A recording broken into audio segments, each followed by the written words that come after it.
Get ready to feel the heat. Smell the smoke. Wait a minute, these aren't in this Warbond. Taste the flames.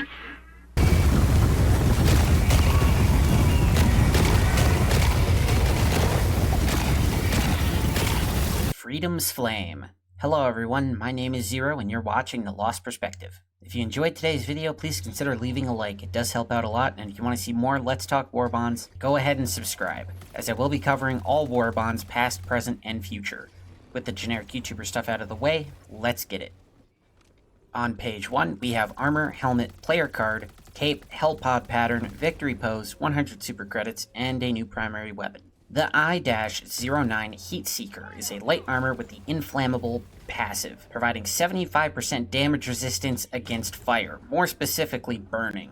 Now, red is my favorite color, so I'm a bit biased, but I love this armor, and the helmet it comes with. Not to mention the armor passive has a practical use with the weapons provided in the Warbond, which after the last couple of Warbonds is a breath of fresh air. Purifying Eclipse, Cape, and Player Card. I like the card, but I don't know, something about the cape just seems a little bit off to me. The Safety Orange Hellpod Pattern, and the Big Stretch Victory Pose.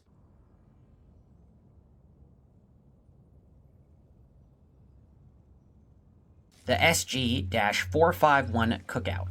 It's the Punisher with incendiary shells. A little less damage initially, but the damage over time makes up for it as far as I can tell. Sometimes the pellets don't go where I want them to, but maybe I'm just unlucky, and I guess that comes with the territory of using a shotgun. Anyway, if you're getting bored of bringing the Breaker Incendiary, this makes for a nice alternative. On page 2, we have Armor, Helmet, Cape, Player Card, Victory Pose, 100 Super Credits, Extraction Shuttle Pattern, and a new primary weapon.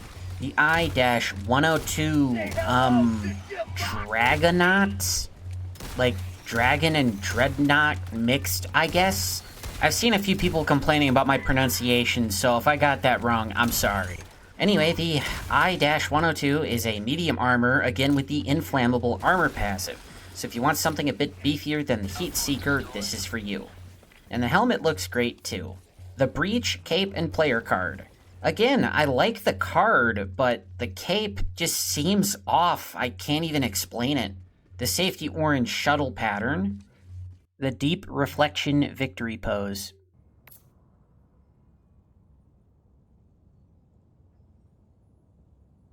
And the FLAM-66 Torture. It's called the Flame Torture, which is weird because I thought they used water for that. Have you ever wanted the flamethrower as a primary weapon? That's exactly what this is.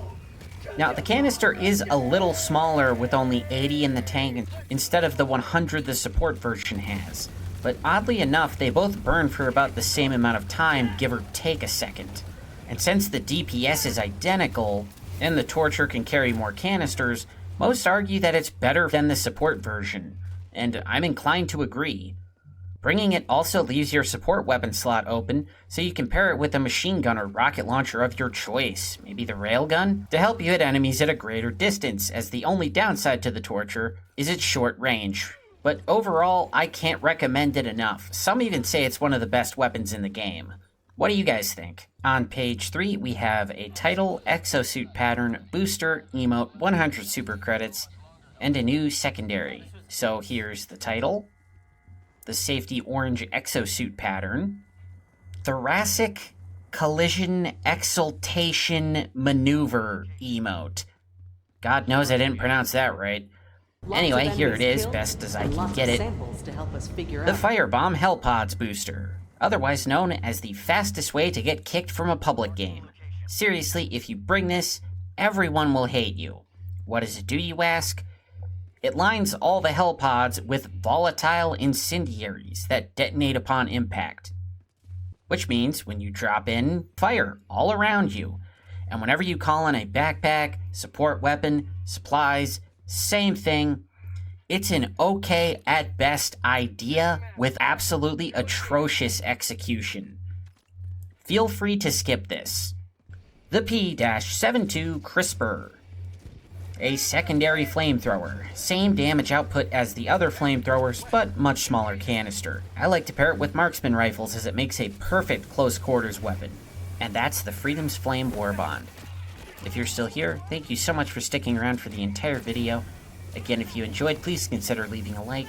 And if you want to see more Let's Talk Warbonds as well as other gaming content, go ahead and subscribe. You folks have a good one, and remember always, democracy protects.